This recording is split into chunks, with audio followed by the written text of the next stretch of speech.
開始失業啦，係我自己辭嘅職，算係鬆咗一口氣咁咯。辭職並唔係一時之氣，都唔係一朝一夕決定嘅事情。前一份工我做咗8年啦，直到公司執咗笠，我先離開公司。而喺呢度我做咗8個月都唔到，就決定辭職，遠離呢個有毒瘤嘅公司。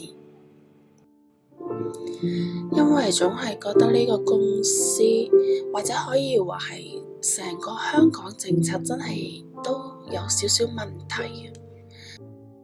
點解我咁講呢？我算係公司嘅新員工，嚟咗公司7個月左右，就已經走咗7個人咯。5個係公司炒嘅，2個係自己辭職嘅，同我同期嚟嘅新同事基本上都係被炒嘅。整到成個公司人心惶惶咁。點解我又話香港都有問題呢？聽講而家香港好多外資同埋本港嘅企業都紛紛撤資同埋執笠，導致好多人失業，係超多。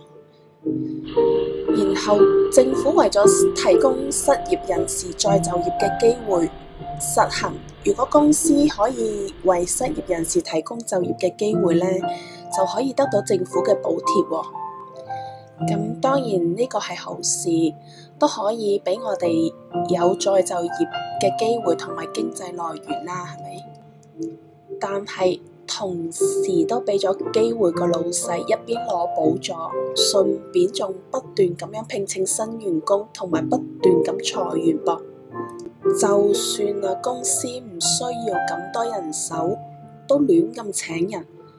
大不了美國試用期就炒咗佢啦，咁咯。其實我辭職啦，我一啲都唔覺得可惜，因為佢又冇俾咩好好嘅人工俾我，甚至有個專業人士走咗嘅工資同我都差唔多。失業啦，驚嘅就係而家香港嘅公司、工廠，甚至連香港嘅第一大工作食肆，都睇住佢哋一間間執晒笠，工作機會亦都越嚟越少咯。而我30幾咯，人到中年，工作機會即係越嚟越難揾。